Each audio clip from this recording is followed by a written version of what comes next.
This show is brought to you by our patrons at patreon.com/Elder Scrolls Lorecast.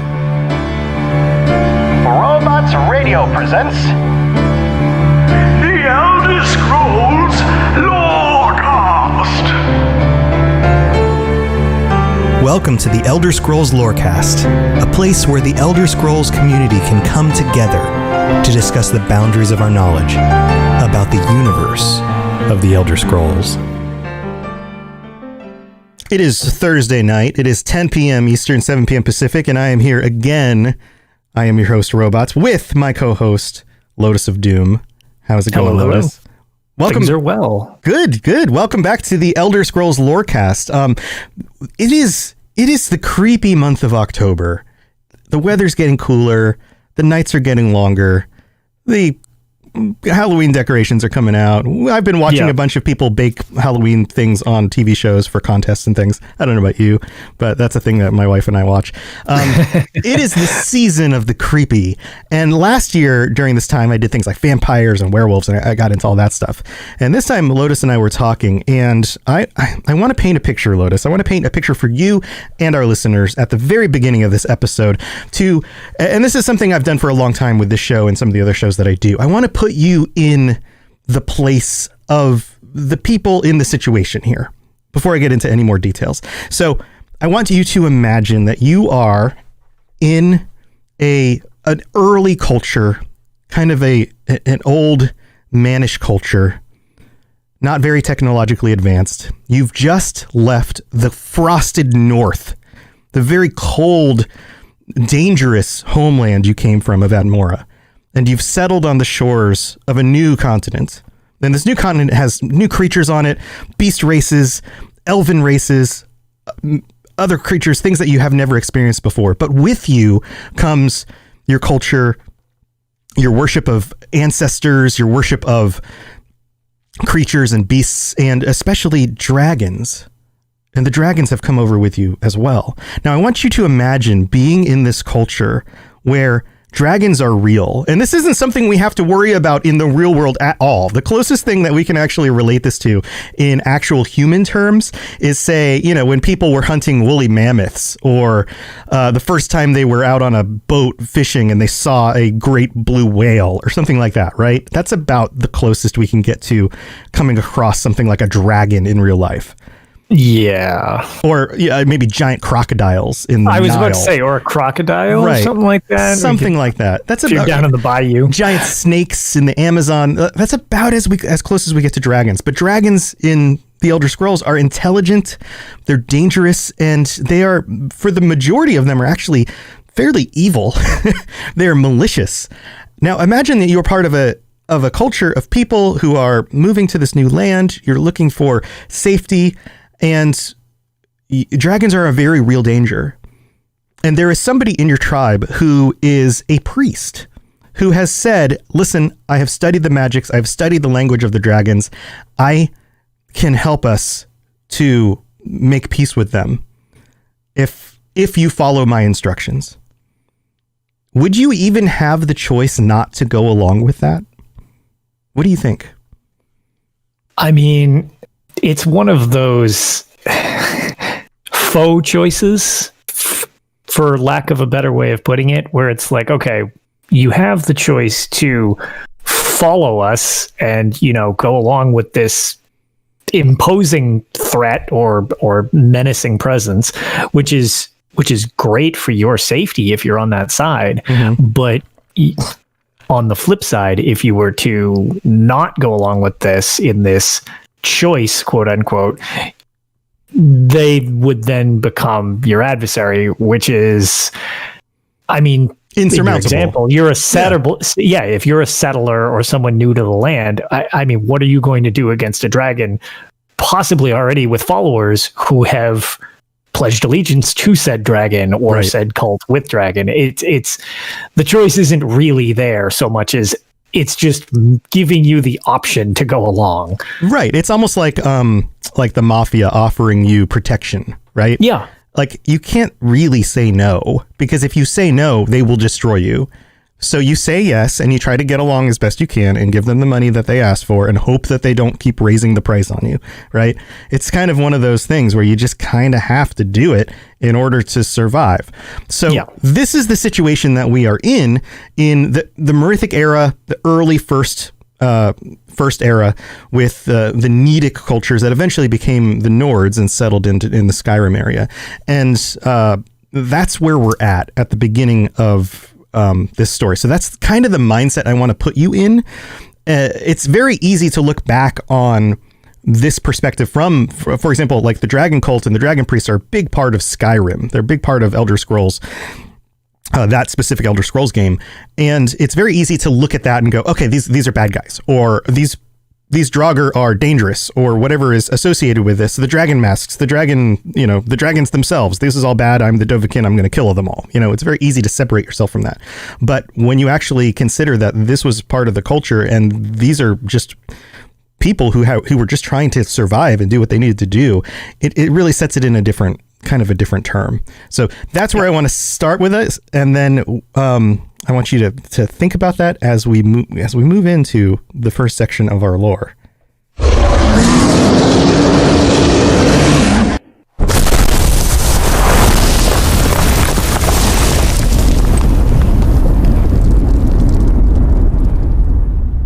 This is where you get off. Come with me.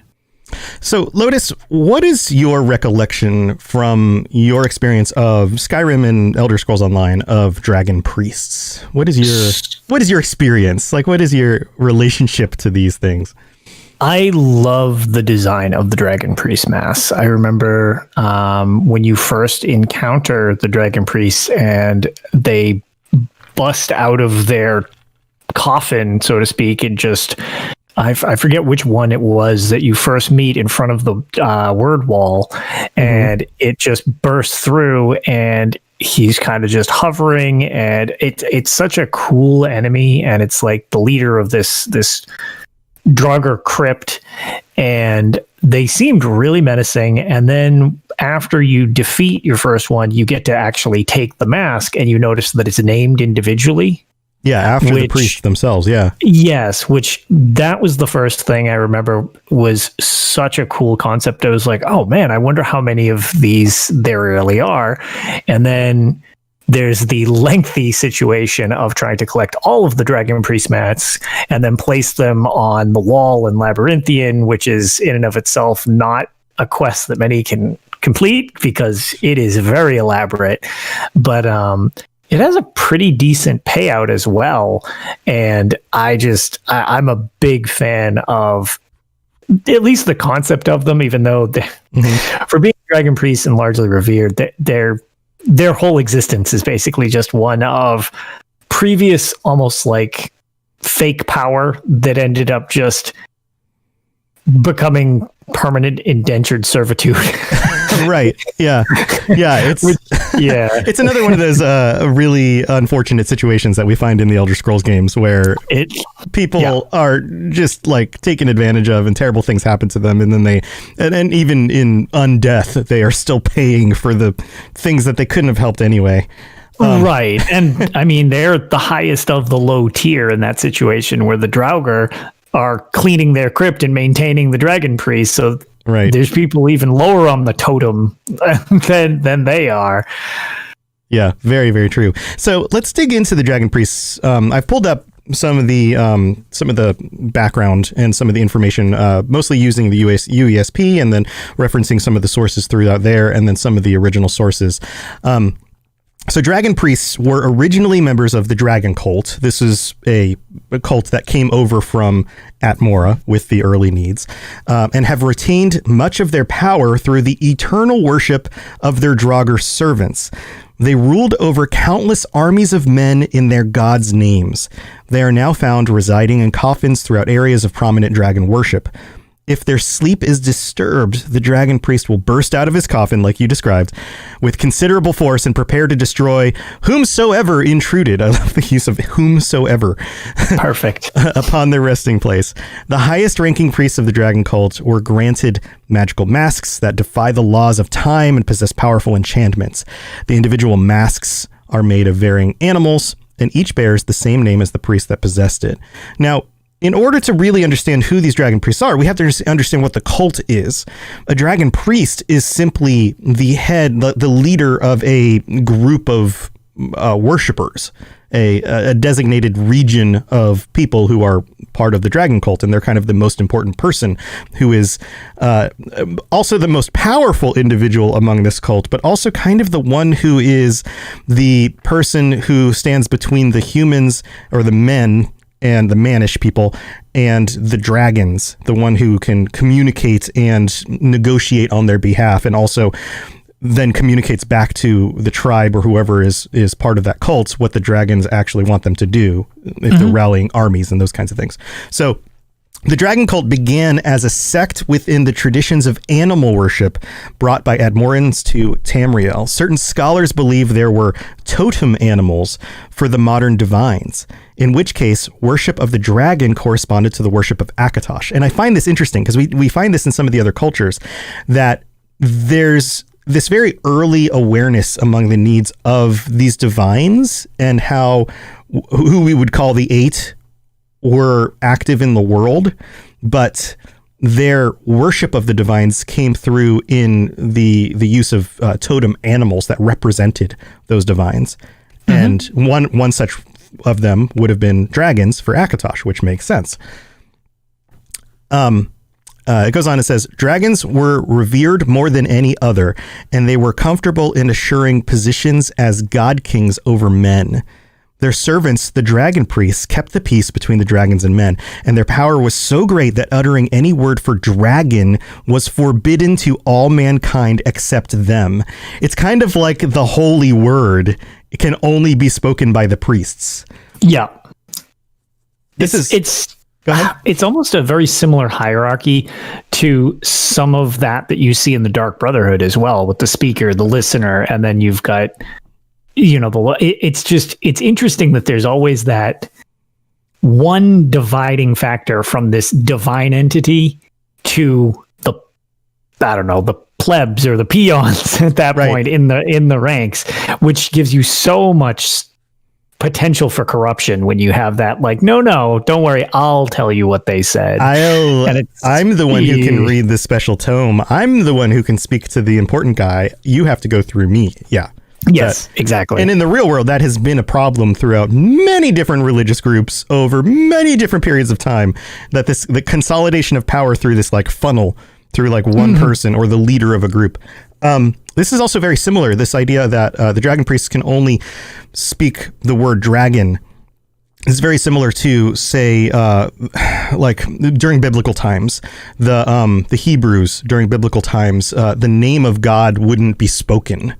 And it was only the priest of the temple who could actually speak to God and go into the Holy of Holies on one day throughout the year in order to commune directly with Yahweh, the name of God. So it actually has some connections to real world religions as well. For sure. So it goes on and says, they made laws for the society of men and were on par with kings. Grand temples were built to honor the dragons and appease them in life and death, many of which survive as draugr-infested ruins today. Sometime during or soon after the migrations to Tamriel, the dragon cult began to assert more influence and became much more malevolent. From their capital, Brumjunar, in modern-day Hjalmarch, they ruled Skyrim with an iron fist, effectively enslaving the populace. So this became more and more powerful until eventually the dragons lorded over everybody. Right. While that led to the change that was, while what led to this change was lost to historians, it was likely caused by Alduin, the firstborn of Akatosh and leader of the dragons, who had chosen to forsake his role as world eater in favor of conquering Mundus for himself. Now we're getting into some of the storyline of the dragons showing back up in Skyrim and why Alduin is such a danger and all of that. Men eventually rebelled in the late Merithic era, leading to the Ancient Dragon War. Now, the Dragon War, if you've played Skyrim, you have some understanding of what's going on with the Dragon War. I'll just kind of summarize it real quick. The dragon priests in Tamriel became more tyrannical, and the populace eventually rebelled sometime in the Merithic era, leading to the legendary Dragon War. Some dragons turned against their own kind and taught the Nords powerful magic, like Parthenax, that allowed them to turn the tide of the war in their favor. We talked about Parthenax in the last episode, and why we did. Why he's such a cool character. Weird. Right. So, strange how this all ties together. It all ties together. Yeah. After a long and bloody campaign, the rule of the dragons was ended, and the remaining worms, meaning dragons, fled to remote areas. The dragon cult survived for a time, but was marginalized and eventually died out. The last dragon cult stronghold was found and besieged in the First Era 140. Now, this date is interesting because it is very close to the same time that the Alessian rebellion happens in Cyrodiil. Right. This is very close. So we have kind of the ending of the powerful dragon-focused Nordic forces and the finishing of the dragon cult and kind of the rebuilding and for the first time the Nordic culture could flourish without the dragons being lording over them. At the same time, we have mannish races in Cyrodiil rebelling against the Aelids and creating the first empire. So the time of great turmoil as everybody's overthrowing their overlords. Yeah, pretty much. It's really kind of interesting how that happens right at kind of the early parts of the First Era. And that's, because it is the First Era, it's one of those time periods where we actually have recorded history as opposed to the Merithic era where everything's just kind of like, maybe vague. Sometime in the late Merithic era, who knows when that was? It could be hundreds or thousands of years different from another time early or late in the Merithic. Sure. Who knows? Yeah. So not long after, worship of animal gods was replaced by the then 8 divines in mainstream Nord culture, which makes sense because of the influence of the Alessian Empire and the things that were going on with that. So thoughts on any of this? Like, it seems like they lorded over the Nords or at least the Nedic people who became the Nords for a very long period of time. Yeah, it definitely, their reign of power seemed pretty brutal. And like all of these, I guess you'd almost call them dictatorships to a degree, where it's just, there's this one race that just rules over the others with this just brutal, just iron savage fist. Iron fist.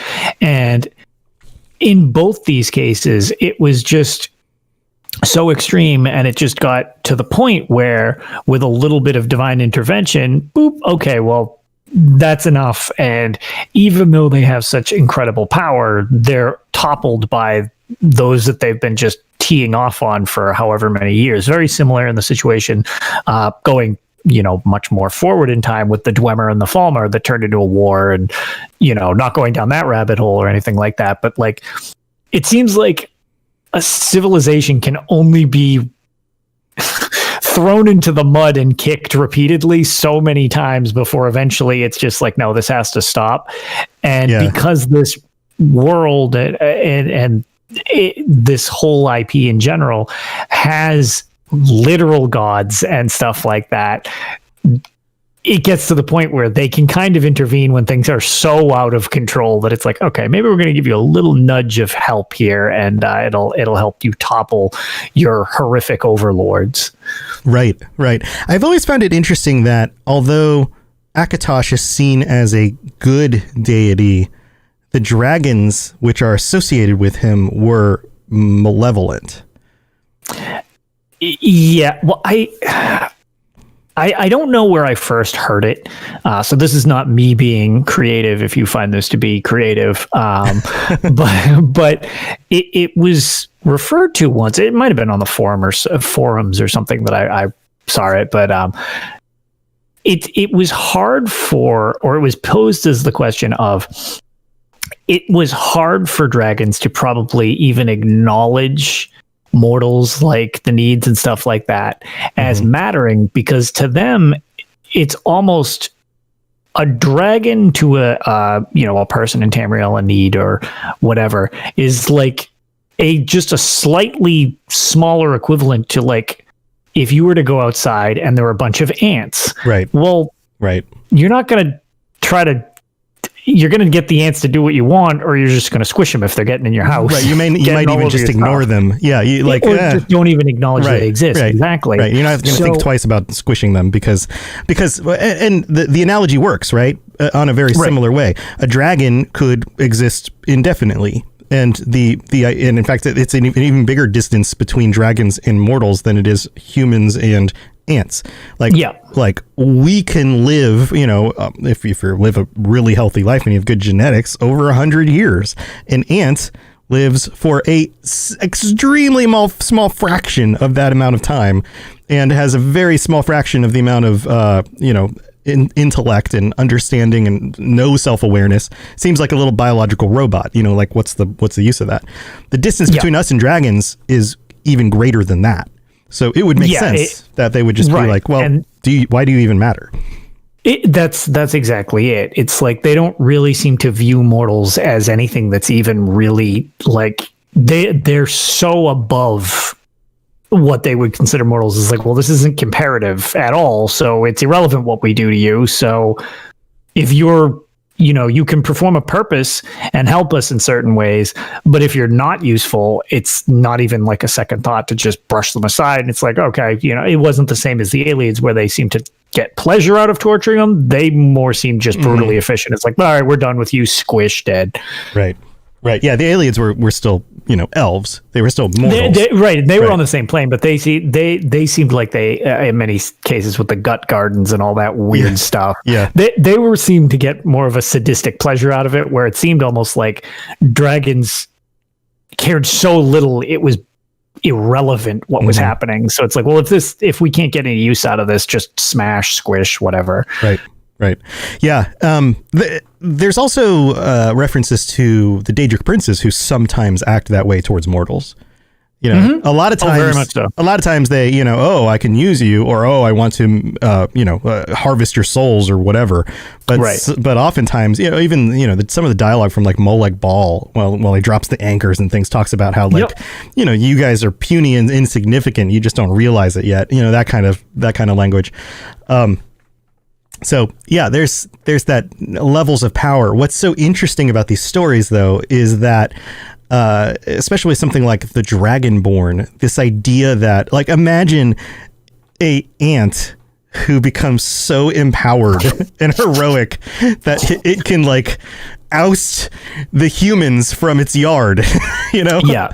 Think of the we'll just stick with the ridiculous ant analogy that's going to get weird now, but imagine that ant learns to pick up a kitchen knife. They get enough ants to coordinate and they pick up a kitchen knife, right? And they manage to take you out in your sleep. It's like the odds of that are so out of the realm of possibility, you wouldn't even really think about it, which almost makes me wonder if in the same situation, it might have to some degree caught dragons off guard, that it's like, wait, what is happening? Like, how are you fighting back? You shouldn't even matter at all. Yeah. Or I mean, think about it from this way, from an intellectual standpoint, how are you speaking our language? Right. That would be a surprise if an ant started talking to you in English or whatever language is your primary. That'd certainly be interesting, to say the least. Like, the ant is talking. Why is the ant talking? Like, what is going on? Right. And with the dragon priests, there's some explanation there that the dragons have taught them speech, and they have some dragon speech in order to communicate with the dragons, that kind of thing. But when it came to, say, like the Dovahkiin and absorbing dragon souls and becoming more and more powerful and learning all of the dragon language, and then and this is the way that the dragons, like, for dragons, and we can get into this stuff, Eremithius talks about this, for dragons, communication was combat. It was that was their very nature. So to be able to meet them on that level as a mortal must have been extremely confusing, at least at first. Like, who are you, mortal, that you can speak to me in my own language? Right. And then more so if they can outshout them in a certain situation or whatever. That's essentially the be all end all for the, that's their debates. Their debates take down mountains when they argue, because it's knocking pieces off things. And it's like, if they manage to then suddenly have mortals shouting at them in the same way that they're used to doing that's got to be very jarring to see. Yeah. It's just living through that kind of situation must have been amazing. This isn't just, and this is the thing that I want people to understand when they play through this again, or they look at dragons in these games. It's not just, the medieval equivalent of like knights on the castle wall and the dragon flies by and burns fire. And so they shoot ballistas at it, like that kind of thing. Like this is a level well above that. This is way bigger than just the big scaly monster wants to destroy the castle, Yeah. Like it is significantly more than that. Now let's talk about how the draugr fit in, because I want to kind of finish this whole understanding how the mortals make sense and why the draugr are a piece of the puzzle, especially with the priests. It says here, in life, many were followers of the dragon priest, though others can be found guarding nobility and treasures. When the priest died, his followers, which became the draugr, were made undead and buried with him. And this also has connections to the real world. Things like the tombs you would find in Egypt or other locations through the Middle East, like this idea of burying your followers with you, or your items, or your pets, or your family, those kinds of things. The followers would rise from their resting places in shifts to worship at the sarcophagus of the priest, transferring their life force to him and to defend their barrow against unwanted intruders. This has another connection to real world stuff. Oftentimes in, say, ancient Egypt, a pharaoh was often buried with things to sustain the pharaoh in the afterlife. Food, their favorite objects, because it was thought that those things would go with the pharaoh into the afterlife.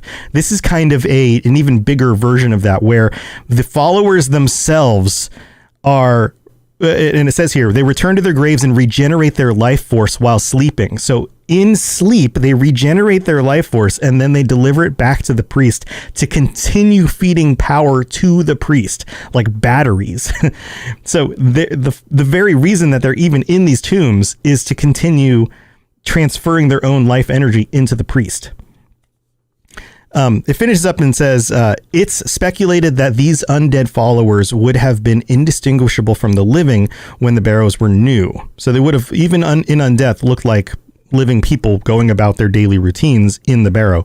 Over time, the followers' bodies withered despite the ancient Nordic embalming techniques, and they became the modern draugr of Skyrim. This is why they look more like zombies. The local Nords mistakenly believed that the draugr were cursed with undeath for serving the dragons, but they weren't. And this shows a disconnect between the stories over time changing and the way that the more recent Nordic cultures view the old cultures. It wasn't that they were killed and cursed with undeath. This was actually something they signed up for being followers. They probably knew that this would be their eternity, and it was probably spoken of beautifully, like, you will have a home here with your dragon priest lord and be serving him through all eternity. Right. It's definitely, I assume, spun in a way that made it sound glamorous and not just your undead janitors and, you need to moisten his sarcophagus so that he doesn't dry out. Like, that's not really a selling point. Oh, like, excuse me, can I get some? My coffin's a little bit dry. Reggie? Yeah, and Vanessa? And, moisten my coffin. When you play through any of these games, to be fair, they're very bad housekeepers as well. Because, there's broken pots everywhere. There's spider webs all over the place. It's like, they just shamble about and just, do the bare minimum, light torches, because how else would all these draugr crypts be so well lit?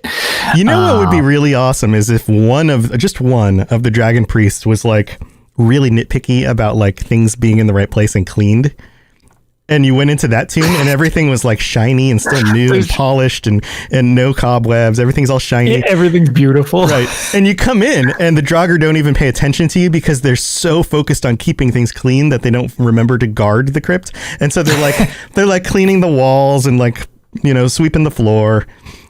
That would be awesome.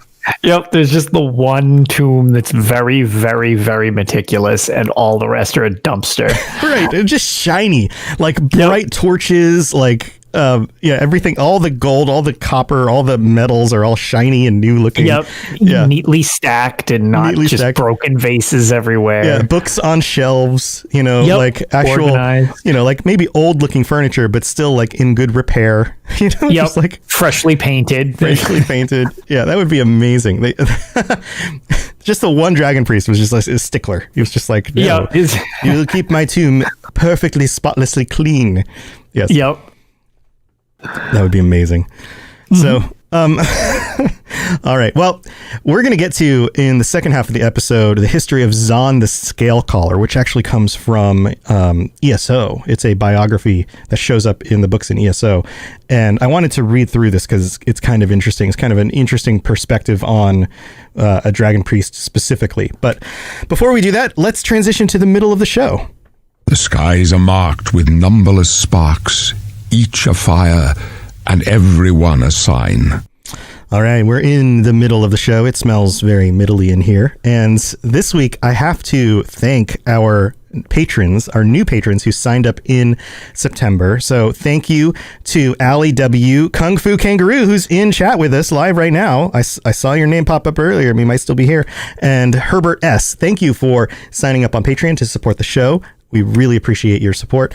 And if you are interested in helping to support the show to get ad-free episodes early, a day early, and a whole bunch of other things, including even our tier 4 patrons who get to join us at the end of every month to talk about all sorts of fun stuff, then check out patreon.com/Elder Scrolls Lorecast for that.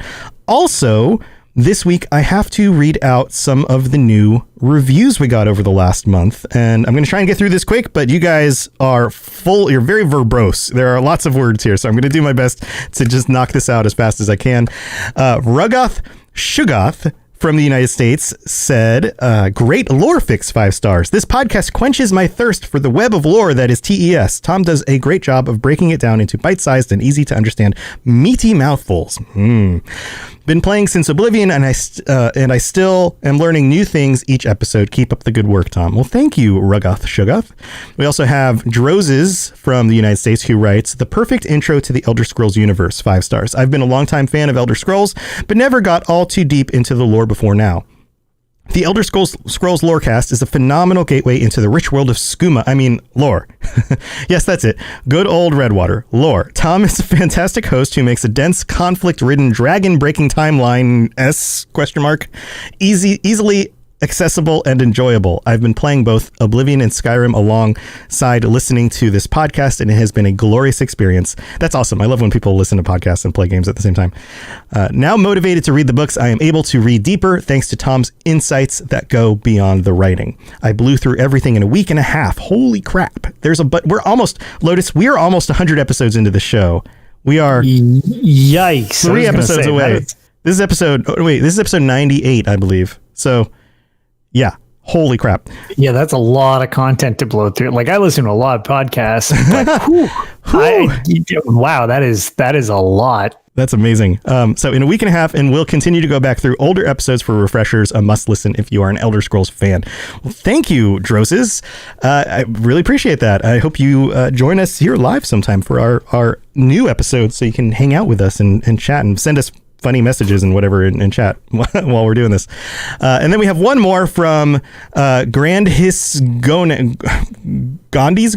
I think this is Gandhi's. It looks like, yes, Gandhi's Gonads. Very nice name. Who is also Beelzebub, who is also in chat, who writes, Professor Robot's tutelage. Under the tutelage of Professor Robots, I like that.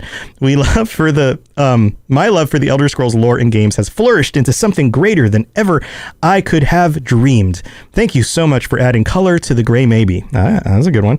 For helping in steeping up my role playing, I deliver pizzas, and you have been like a teacher and a guide through Tamriel. I have earned my introductory degree. When I finish this podcast I felt as the outro music played that I was walking the stage of knowledge. Now I wait for my next installment. I will continue my apprenticeship soon with you. Amazing content, great attention to detail, and laid out in a clear, concise, easy to understand way. Thank you for all you do. Beelzebub 88. Well, thank you, Beelzebub. I appreciate that. That's awesome. So if you are interested in helping support the show, leaving a rating or review on whatever podcatcher would be amazing. It helps a ton. It lets people know that we are still actively creating episodes and what to expect. And it really, really does help. Next to that, recommending to a friend is probably the absolute best thing you could possibly do. But if you do leave a rating or review on Apple Podcasts, or at least a review with words and it's 5 stars, I will be reading it out on a future episode at the end of or middle of next month.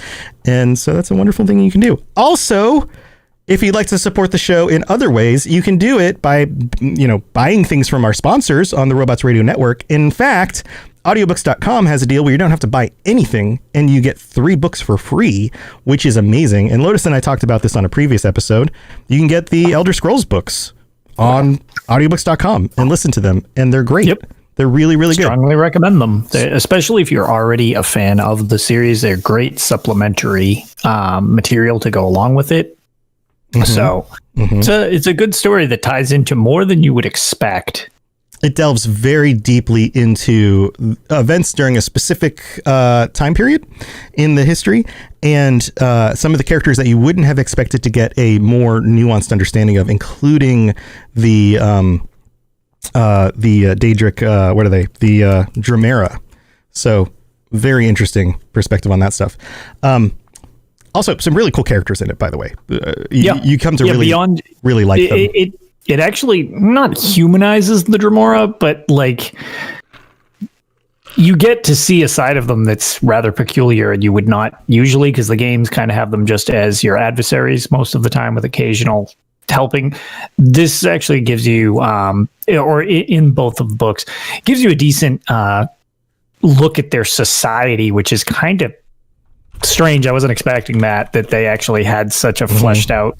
I mean, it's certainly not normal, but it's strange to say the least to see how they go about their daily life, as opposed to just like enemy goes here and waits for you to come and kill them, or they kill you. Yeah, they flesh them out so that they feel like they're an actual living like set of creatures in the world along with us. Yeah, and then dealing with their own perspective on life and death, because they resurrect, and there's a whole process for that, which is really interestingly explained. So go look up The Infernal City if you're interested in that. It's a quick read, especially when you're listening to it. It's not that bad. Long, but it's really good. And then there's a second book if you want to get the one after that. But start there with The Infernal City. Lord of Souls. The Infernal City. These are such good names. The names are a little extreme. A little back to the days of Arena, as opposed to some of the more Oblivion. That sounds pretty intense. Oblivion. Skyrim is like Skyrim. Skyrim, Morrowind. I like when they're named after areas. Although Daggerfall in and of itself, whatever. We don't need to get into naming lore. All right. Well, check it out. That's in the show notes. All you have to do is click the link and just sign up. You'll get 3 free books, 2 VIP books, and it helps support the show. Plus, there's some other deals. Look through the different stuff in the show notes. There might be some other stuff you're interested in. All right. Let's move on to the second half of the show. Yes, you're entirely brilliant. Conquering madness and all that. Blah, blah, blah, blah, blah. So, Lotus, when we were talking through this a little bit before the show, you mentioned that you wanted to talk about Zhan the Scale Caller. So, this is definitely something I felt was kind of interesting, because it's one of the few Dragon Priests that you deal with pretty extensively on her story, which is also unique, as in Skyrim all the Dragon Priests are male, and Zhan proves that is not like a requirement or anything necessarily intentional, as she is not male, so that you can have Dragon Priests of either sex. Yeah, so there's a book from Elder Scrolls Online called The History of Zhan the Scale Caller by Jorvold Davax, Dragon Priest Historian. I'm sure Jorvold is a Nord. That sounds like a Nord name, right? Indeed. It's if you actually want to find this book in game, right at the start of entering the dungeon Scale Caller Peak that came with the Dragon Bones DLC Elder Scrolls Online. It should be on like it's really like when you enter the dungeon, it's in front of you. You can grab it and it's either in your eidetic memory or you can just read it right on the spot. Yeah. And it's not very long. I wanted to read through it on this episode because it's interesting. It gives us this is one of the reasons I really like Elder Scrolls Online is because there's a lot of opportunity for the lore writers to dig a little bit deeper into some of the different topics from across the entire series as we visit places like Scalecaller Peak and places like that. Right. So here, we'll just dig into it. Zhan the Scalecaller was a dragon priest of short life and little renown. She commanded no great battles, conquered no powerful armies. At just a glance, one would think her unremarkable, unworthy of further inspection. Certainly, that has been the viewpoint of historians up to this point, given the lack of academia written on her. However, the fact that Zhan's story has been so ignored is exactly what makes her such a fascinating subject. Zhan was uncommonly young when chosen by her dragon lord, the mighty Dova Thurvokun. Thurvokun, yeah. This is a dragon. Say it a lot in game, but I mean the names are. Yeah. It is said that her connection to Thurvokun was particularly strong. As we know, there is much speculation on the connection between a dragon and their chosen priest, whether it be spiritual, magical, or perhaps merely political. Whatever the case, Zhan grew a rapid and robust attachment, which her followers took as a sign of great fortune for a decade or so. All was well. Now let's pause here. Let's go back to our analogy about like men and ants. This is like the human walking up to the ant's nest and surveying all of the ants and going, you will be my chosen one. You are the best ant. You are the best ant for whatever reason, right? So this Dova, this dragon, picks out Zhan from the group and says, "You, young lady, you are my chosen one." You're like, okay, all right. Yep. That's good enough. Yes, sir. It goes on and says, the turmoil began when Thurvokun left his temple for reasons unknown to all but perhaps Zhan herself. By all accounts, it was this departure that led to the dragon priest's steady decline into a depressive state. That it is though it is uncertain whether this was magically or psychologically induced. This depression brought about frequent seclusion, growing into a steady isolation. Her followers slowly grew discontent, and as time went by, many became mistrustful. They believed that Thurvokun had abandoned them, and saw this with despair. That we today would call the loss of the divines. So like losing your connection to your faith, basically. They began to accuse Scalecaller of driving him away with her weakness. When confronted with these accusations, it is said that Scalecaller made no protest. Her followers took this as admittance and killed her in their anger. This leads us to Zhan's greatest mystery. When accused by her followers, why did she not defend herself? My theory, though mostly speculative, is that the dragon priest simply was not able. The loss of her dragon lord had brought upon such misery that she had lost her will and perhaps even her ability to speak. Again, whether this was brought upon by magical means or mere psychological trauma, I am still unaware. I believe through studying this historical occurrence, we may gain further insight into the link between dragon priests and their dragon lords. We must look past the rudimentary political aspects of such a relationship to see what lies beyond. What precisely was the spiritual connection so highly revered? With Scalecoller's help, we can begin to answer that question. So there's more going on here than just like, you're my chosen one, you're going to do my thing. There is a very personal connection between these dragon priests and their dragons. Yes, and in the story, because the reference I made to it being part of the Dragon Bones, there is another dungeon called Fang Lair, in which the dragon Thurvokun is actually resurrected by a necromancer. He would be the end boss. Well, not in his full form, in a bone form. He's just bone kind dragon. of a bone dragon. He's a bone dragon. Yeah. He's resurrected there. So they were both brought as two different dungeons to kind of fully tell their parts of the story. There's questions and speculation if you look up on actually throw where he went and why. But the interesting thing is that when she was slain, she was then resurrected later on. And her connection to the dragon isn't still there when you actually do the dungeon, as she has now devoted her life to Periite to get revenge on, which is always a good choice. Always a good choice. He's the best of the Daedra. great dude. Yeah. So she looks to Periite for guidance, and when you fight her, she actually has the shield Spellbreaker and holds that Daedric artifact until you forcibly take it away from her. Because, spoiler alert, she doesn't do very well the second time around either.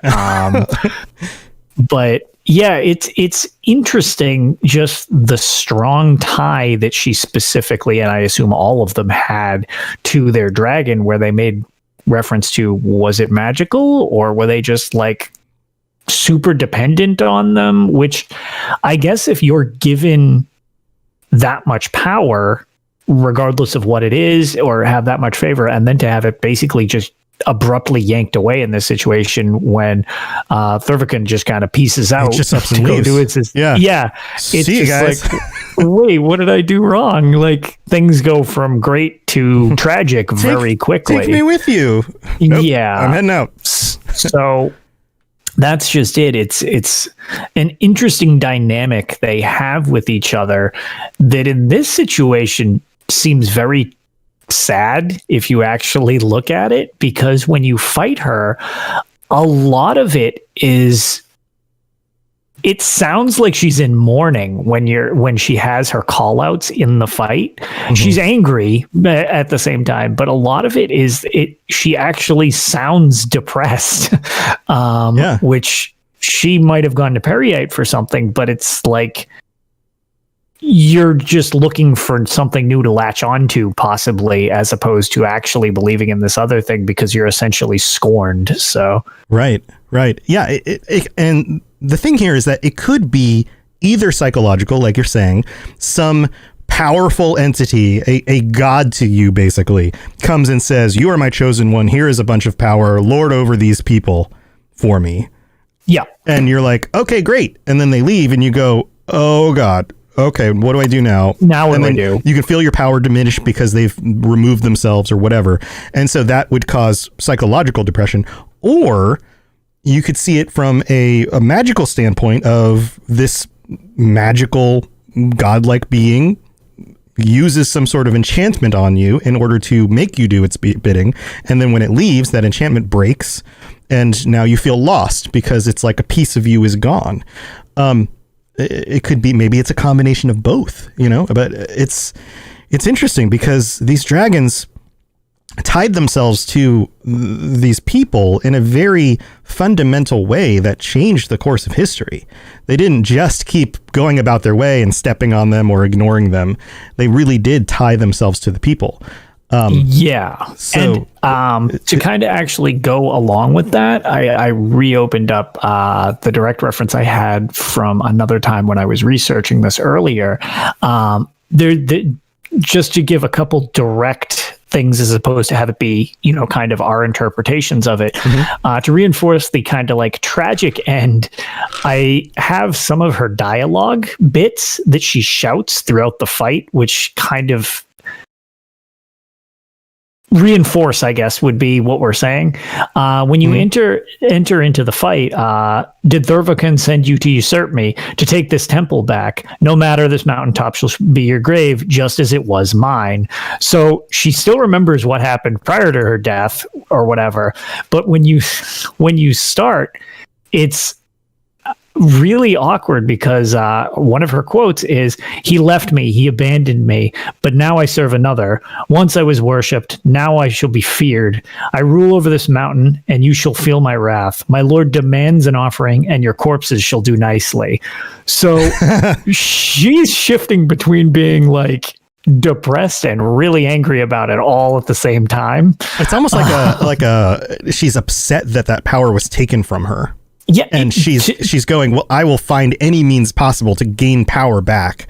So I mean, the series gets dark in certain ways, but her dialogue to me sounds almost like she's like a scorned lover of again, whether or not that's like actually the case. Yeah, it's like she just seems heartbroken and bitter all at the same time, which is just like, it's kind of like a tragic tale, which I guess kind of goes along with the fact that it's like, man, she did not do well throughout her existence, and even her, I don't know, her rebirth, so to speak, it still continued to be tragic no matter what.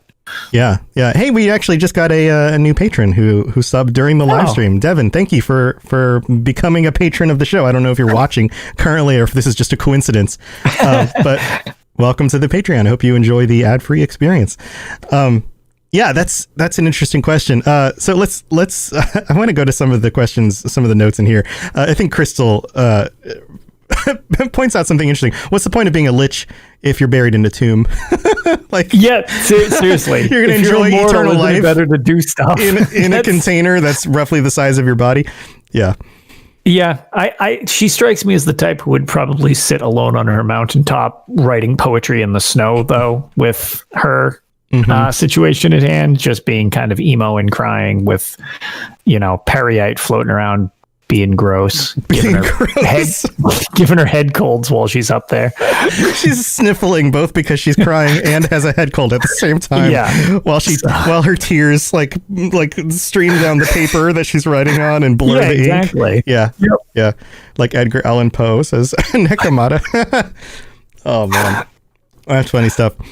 All right, well, I think that pretty much covers it. I hope you guys. Yeah.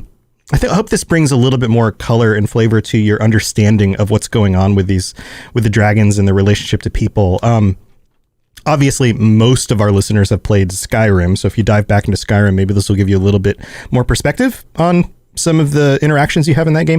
But also, like Lotus has gone on, Elder Scrolls Online has a lot of this content as well. There are, I mean, heck, even going through some of the places in the different Skyrim zones, you come across draugr and tombs from an era two eras earlier than the things that happen in Skyrim, which is kind of interesting. And the layouts for the tombs are actually very, very similar to the ones in Skyrim. So there's a lot of cool stuff in there. I hope you guys dig into that stuff and, reach out to us. Let us know on either the Twitter account, Elder Scrolls Lorecast, at Elder Scrolls Lorecast, or on the Discord. If you guys want to talk about this stuff, we would love to hear your thoughts on these things and your own perspectives on this. And maybe there's a piece of this that we didn't cover that would be really cool to cover that you have some insight on. We'd love to hear that as well. Given a choice, I was going to say, like, would you take this type of power for the potential of also having these huge drawbacks come, later on down the line? It seemed like while they were in charge, they had things going pretty well for them. But it's like, once that power left, it was like, oof, that is a rough life to live. Well, rough afterlife to live without that type of power. Yeah, it seems like pretty much every bad path leads you to some sort of bad afterlife. You worship the wrong Daedric prince or dragon or whatever, and you end up just kind of dooming yourself to something. Yeah, a little bit. A little bit. Yeah. But yet we all still love this world and we want to live there. And yet it's absolutely terrible. And we probably would have been one of the nameless masses who had some terrible thing happen to us. Yeah, most of us would have been taken out by the Nahatan flu anyways. So, that's true. I as much as I love this world, I'm very glad this is not a world I live in, because there's kind of two ends to stories in the Elder Scrolls. There's the sad endings and the endings that look happy until they become sad, and that's really all you get. Right. Maybe that's why I like the Elder Scrolls so much. Is there's just like there's something beautiful about sadness. It's almost a Tolkien-esque kind of thing. Yep. This idea of like beauty and sadness, or still moving forward even in the face of hopeless odds, that kind of thing. Something very poetic, or I don't know, pretty beautiful. No, for sure. I don't know. I can't find a good way to explain it, but there's something appealing about that, even in its terribleness. So, all right, well, let's wrap this up. Lotus, do you have anything cool going on that you want to talk about? I know you've got some fun stuff coming up. You got a fun weekend. Next weekend, starting October 16th at 6 p.m., Hyper Pixie is kicking off our Tales of Tamriel 48-hour charity marathon for Extra Life. So, that starts October 16th at 6 p.m., like I said, and it goes until October 18th, which is that Sunday at 6 p.m.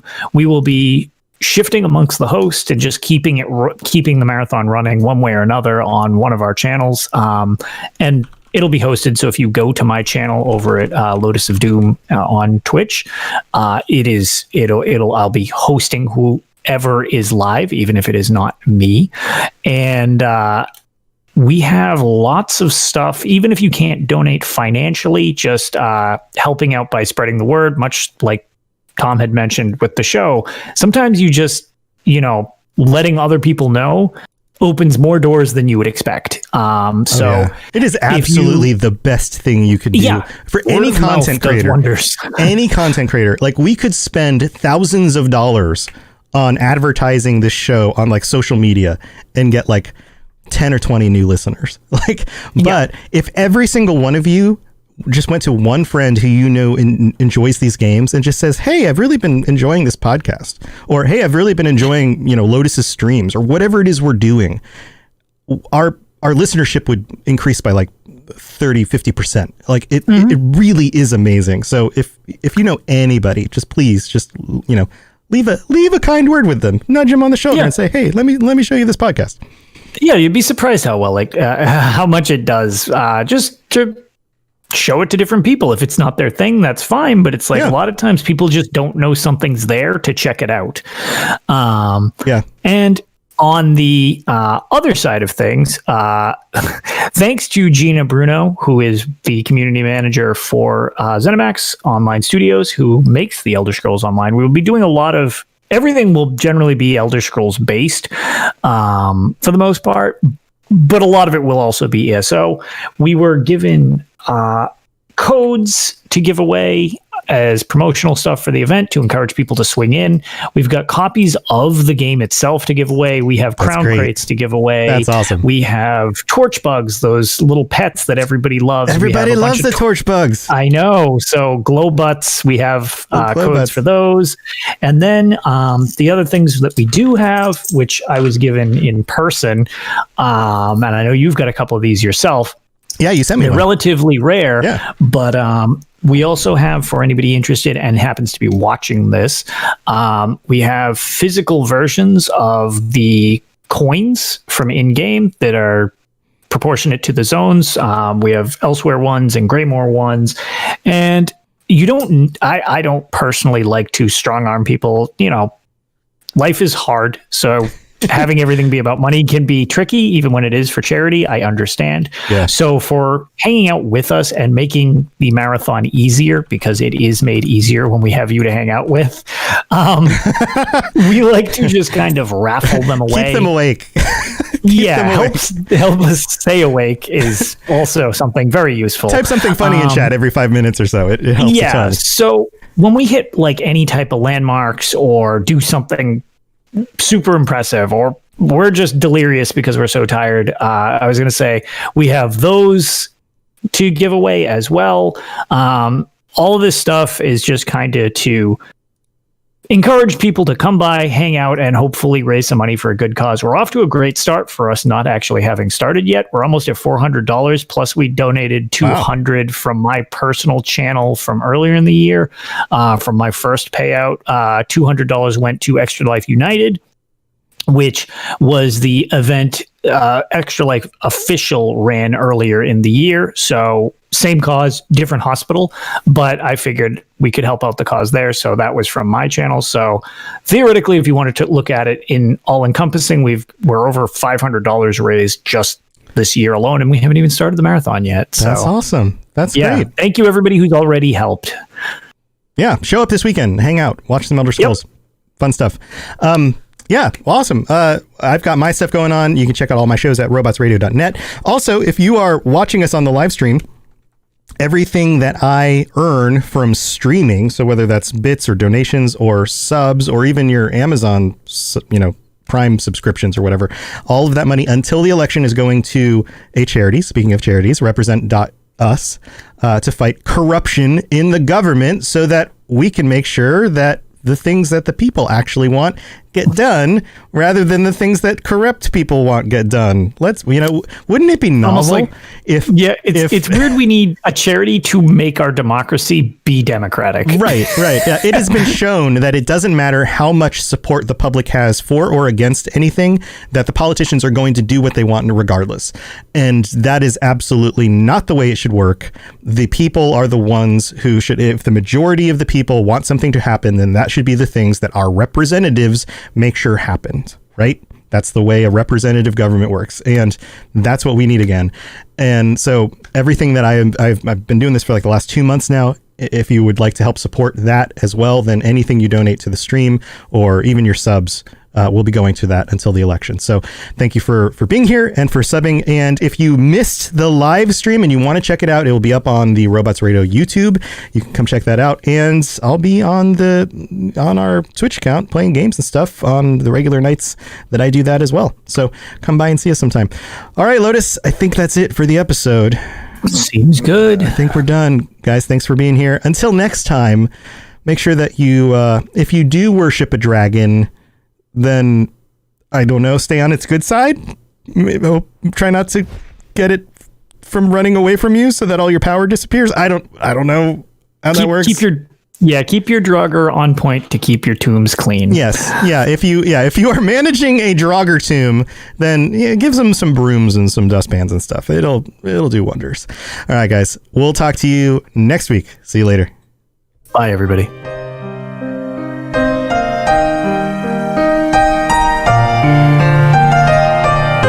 Thanks for listening to the Elder Scrolls Lorecast.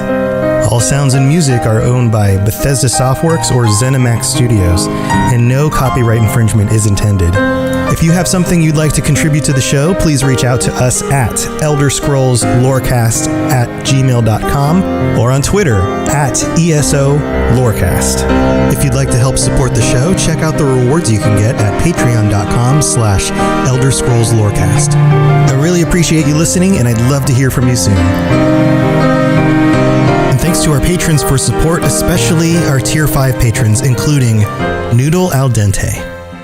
You've been listening to a Robots Radio podcast. Smart shows for interesting people. Check out all the shows at robotsradio.net. All right, guys. Thanks for hanging out. I just put a link in the chat for whoever the first person is to click on that. Actually, you know what? I have some others that people missed clicking on.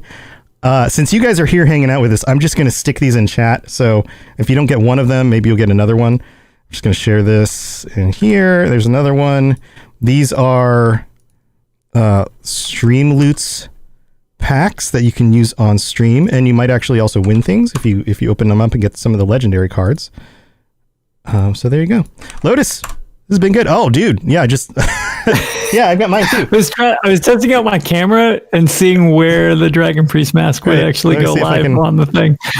Focus on it. There we go. It's a little bit. I was trying to zoom it in from the side. I was like, huh. It's actually a pretty neat little statuette. It is. Is it a specific one? I'm looking on the bottom. It doesn't say.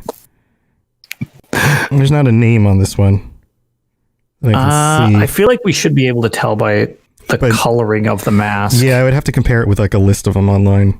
Yeah, but no, it's actually a pretty cool little it is helmet thing. Really cool. I keep it on my desk just because it's fun to play with. Jimmy, his name is Jimmy. Done. Jimmy the Dragon Priest. Get old Jimmy the Dragon Priest. Yep, I love it. Jimmy the Dragon Priest, canon lore.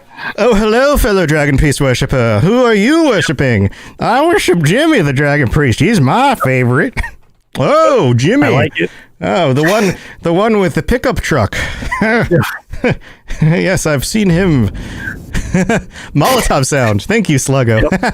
The dragon that he prays to is Dean, so it's perfect. All the way from Texas. Yeah, some of the stuff you guys got in those crates are fun for dropping in while I'm like playing games, because it sounds, oftentimes they're very loud in my headphones, and it sounds like something happening in the world, especially the gunshots. Like if I'm playing Fallout, all of a sudden you'll hear like bam, like, and it's like, holy crap, is there somebody behind me?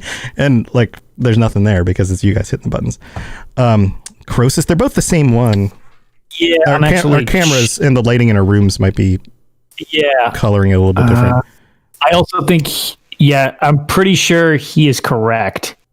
Yeah, you can see like it's got kind of like that bronze color, but then the greenish. Yeah, no, that's total. I think it is Croesus. That's a good catch. Good catch. Look at that. Good catch. Yeah, I was going to say that is. That I'm going to go with Croesus, because if you Google Croesus, medieval Iron Man, it is like verbatim what this one looks like, coloring and everything with the gold green off shading. So I'm going to definitely Croesus. He's the first one you collected, huh? Sticks out the best in your brain. Yeah, that'll do it. That's why they chose him for the crate. Oh yeah, maybe that would make sense. Yeah. Nice. Well, guys. All right. I hope you guys have a good night. Starting, if you want to come back for office hours, I'm not doing it on the Thursday nights because we're already so late. But after the shows on Monday, Wednesday, and Saturday, I'll be doing office hours. Last night, Lotus, have you checked out Baldur's Gate 3? That's out now. I have seen several people posting the character creator, and the only thing I've seen about Baldur's Gate 3, because I have not played the first two. Well, I played Dark Alliance, which we're not going to get into the Diablo clone version. Sure. But I haven't played the first two of them, but I got to see the exhibit, I guess you'd call it, at PAX East. I don't know if you got to see it. I didn't go into PAX East. I just went to Bethesda Game Days. Went for the game days. Yeah. Okay. So on Thursday before the game days that we were at, I went in and they had like a literal castle set up with like this carbuncle thing mauling a ship and things like that. It was pretty cool, but that's the extent of it. But I've really only just seen a lot of people posting different bits of like, this is the character I made and look at how pretty it is. It's early access, so it is a little buggy. Like I tried playing Stuart, who does the Dungeons and Dragons Lorecast with me. Yep. We tried playing it after the show, and it kept kind of crapping out on us while we were doing multiplayer, but single player worked great. Okay. The intro, like watch the intro like the intro video footage. That's the very beginning of the game, the little animated thing that happens at the beginning. There are these mind flayers, these like Cthulhu-esque guys. The game starts out really strong. It is like interesting. Talk about dragons and all sorts of cool stuff. It starts out really cool. The character creator is great. It's very, very D&D 5e if you're familiar with playing D&D. I am very unfamiliar, shockingly.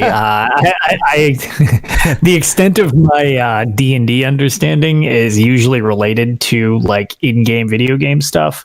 So like, I had to learn like armor classes and stuff when I was playing Arena, because I'm like, what is happening in this? Like negative what? It was like, what does any of this mean?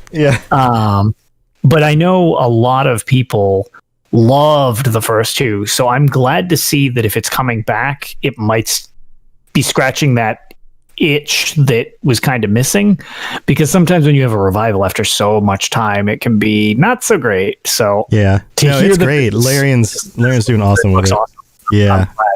Yeah, it's really good. So I was streaming that a little bit last night. I think maybe, so you know how I was adding in like the gameplay episodes into the feed for a while? Do you remember about this? It was something I was doing as I went through like the Skyrim stuff. I've gotten kind of most of the way through that, but I was thinking it might be cool to go back and hey, Bob's here. Hey, Bob. Thanks, Bob. I think it might be fun to go back and do the main original story again. as kind of like a story playthrough. Yeah, the Soulburst, like the Soulburst story. Yeah, just like start a new character and just kind of go through it. I still think that that's one of the best stories. We talked about it a lot last week. Yeah.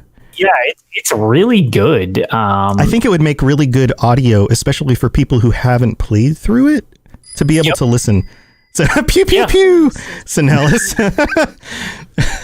Thank you. I'm a big fan. I actually really like the Soulburst storyline, and I really like Hrothgar just in grand. Mm-hmm. I mean, the one thing about the Soulburst storyline is just I know they've condensed it down to each. You have a year. It's like a season of the dragon. It's the year. Dark Heart of Skyrim is this year. Mm-hmm. I liked, to be fair. I mean, granted, they had a million tangents, and the dungeons didn't really have anything to do with the main plot. But I really did kind of like the really long play 3-year storyline that started with the launch of the game, and it was the Soulburst quest. And then you think everything's wound up and all of that. And then you find out that it's like, oh, well, no, there's little nods of something more in Hrothgar. Yeah. Oh, nope, there's something more with Thieves Guild, which is kind of an offshoot. So it doesn't even seem that, there's a little more with, Dark Brotherhood. And then when you got to Morrowind, it was like, oh, this isn't over. Yeah. And then as it continues on, it finally finished off and climaxed with Somerset and the end of that story after 3 years. Right. I personally thought that had a great payout, but then again, a lot of people were just like, they either didn't know what they were doing, or they missed it, or they did things in the wrong order. Yeah. Right. They picked the game up at some weird point, and Somerset seems somewhat divisive. Some people are just like, I didn't like the Somerset story. I was like, what? Except that there wasn't enough for Maes Mora. I mean, that was great. I don't understand. No, I thought it was, I mean, some people get tired of, the Daedric princes showing up and doing their things, but the fact that they were cooperating yet competing with each other, and then they show up in person at certain points, and you're like, holy crap. I thought that was really cool in general. So, the thing is, you can't please everybody. So it's kind of neat that they're mixing up the style of stories to kind of like hit different demographics of like, oh, I prefer this. So. Mm-hmm. Somerset story. I just enjoyed the music and atmosphere of that place so much.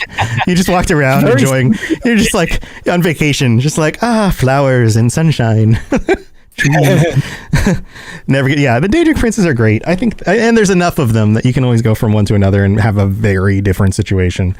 I actually really like the way that they could shift from like normalized fighting. You've got the Civil War in Skyrim. You've got all these battles amongst things on the ground. Right now we've got the reach threat type of deal going on.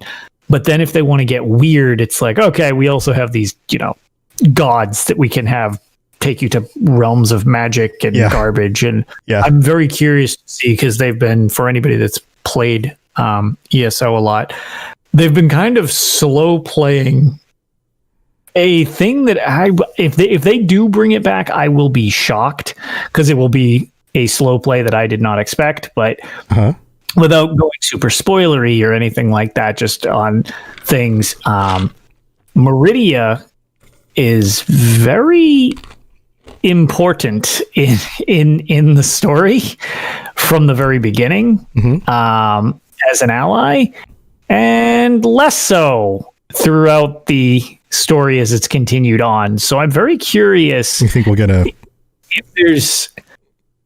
if you look into some of the dungeons, Depths of Malatar, if you have access to that, as well as the end of the Somerset story, post completion of the story with someone called I believe it's the Golden Knight, I believe is what he's named.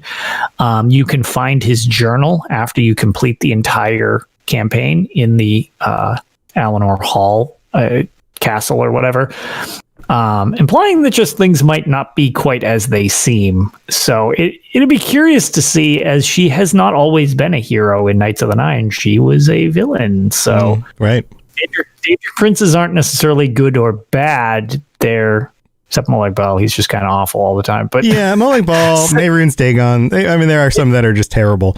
At least Mehrunes Dagon is definitely like, okay, well, I'm just going to topple whoever's on top. Like, He's chaotic neutral type of deal. Yeah. Azura shows up. That's a good question, Kung Fu Kangaroo. Yeah, Azura has quests. She has made appear. Yeah, she has. Mm-hmm. She's had kind of side stories. She hasn't had a major focus as of yet. No, but there are side quests and things that she shows up for sure. Yeah, she does have influence in it. So it's just, it'll be curious to see. But yeah, in terms of bad ones, yeah, Molag Bal, when you're the king of some of the things he's the king of, to keep this PG for you, no. Hard no, you're just awful. Yeah. Barf. Okay. Yes. Yeah. Terrible things. Yeah, I was gonna say that's, as Bob's saying in chat, she does have some pretty, she leads you into Vardenfell. Like she kind of kickstarts it. She has a really cool I don't know what you call those things. Not a motif. Why can't I think of words? Words are hard. Avatar? No, it's what you do, like in the game, like an emote. Oh my god, that was way more complicated than it ever should have been. You've got an emote where you can actually, like she holds the sun and moon in her statue. You can actually mimic that, right? And when she takes over somebody to communicate with you, she possesses the person. They go like floaty and glowy and go. Yeah, you can force possess yourself to make yourself do that. Somebody just used the no emote. No from Star Wars. Yeah. I'm sorry, I didn't have my sound up enough, but I heard it. I'm sure it came through quietly, but yeah, it was there. Darth Vader. The no. Oh man.